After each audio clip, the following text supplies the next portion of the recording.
Yes.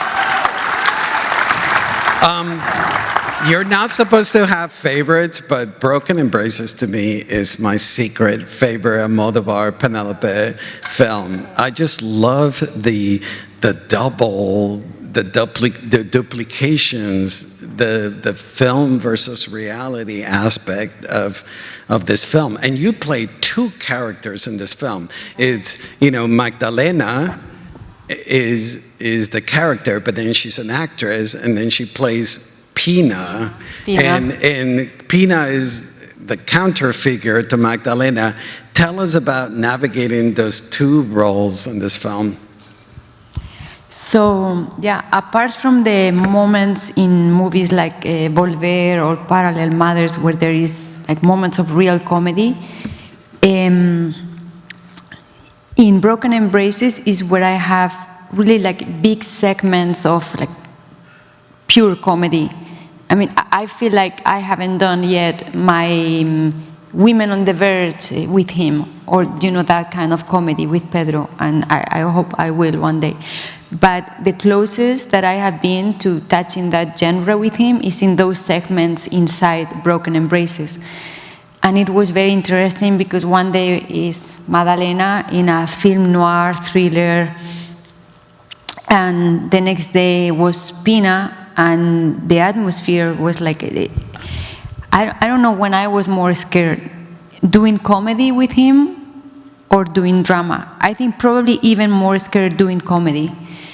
Because as we all know, it's a genre that when it's good, it can look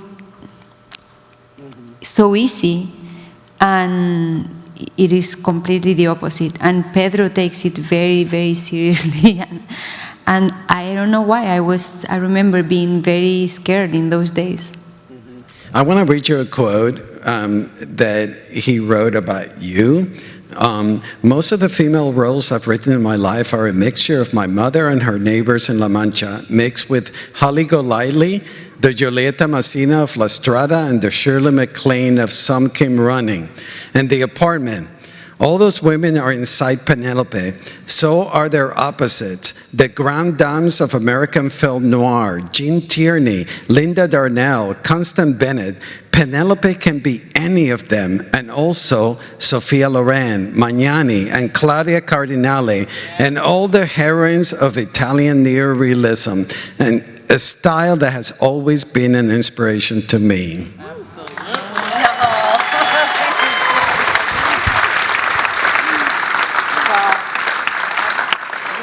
And in Broken Embraces, he puts all these wigs on you, and he makes you look like Audrey Hepburn and Sabrina, and you have that incredible scene where you're thrown down the staircase.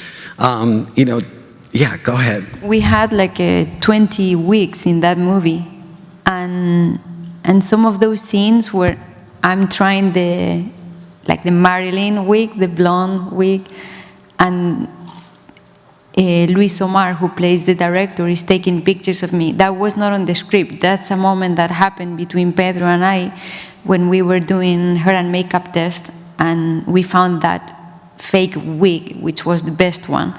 And we had a very intimate, very special moment, and we both felt it. And I have an amazing picture of that at home that he gave to me from that day. And we both know that moment was special, and he put it in the film. That was not written. And I love that scene. Are you aware at this point at the fact of the incredible relationship you have with him in cinema? The fact that we have Fellini and Julieta Massina, we have Vittorio De Sica and Sophia Loren, Martin Scorsese and Robert De Niro, and then we have Almodovar and Penélope Cruz. Well, I would not compare myself to any of the names that you mentioned, but I would compare him. And I just feel very lucky that I have this with him. From the very specific dream of wanting to work with him to being here today talking to you after my 7th movie with him, and I hope many more. It's like it's such a part of me, you know, part of my family. I feel very, very lucky. And you were Oscar nominated for Best Supporting Actress in 9. You worked for 3 months. No, for 6. Well, 6, I'm sorry. Musical 6 number months and the songs, that was on that easy. song and dance. You know, tell us a little bit about that training.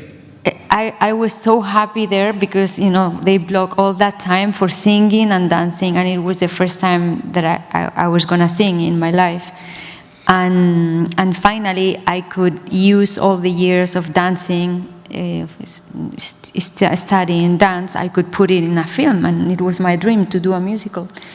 But it was like 5 or 6 months of 8 hours a day, non-stop. And I love the work with Rob Marshall and John DeLuca and the incredible choreographers that we had. And I have great memory of my first rehearsal there. I walked into the huge studio in Pinewood, and I see a very elegant man sitting there in a chair, and I'm like, who's that? It's Guido. What do you mean? It's like Daniel had to come like a month later, and I never met him before, Daniel Day-Lewis. So I walked close. I was a little scared because, I don't know, I never met him, and I admire him so much.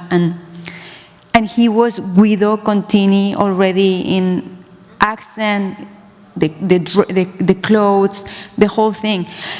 And so sweet and so kind. And I said, but you're not supposed to work for the next, I don't know, I saw the schedule, like 3 weeks or whatever. And he said, yeah, but I'm just going to be around in every rehearsal with everybody. Because that's what he did the whole time. He was in our rehearsals. And it was a dream working with him. Really, really generous and so talented. And deservedly, you got a nomination for Best Supporting, your second nomination for Best Supporting. Let's take a look at, I'm so excited, another collaboration with the great Pedro, the assassination of Gianni Versace, which Penélope got nominated for a Primetime Emmy, and also Pain and Glory, another Almodovar film.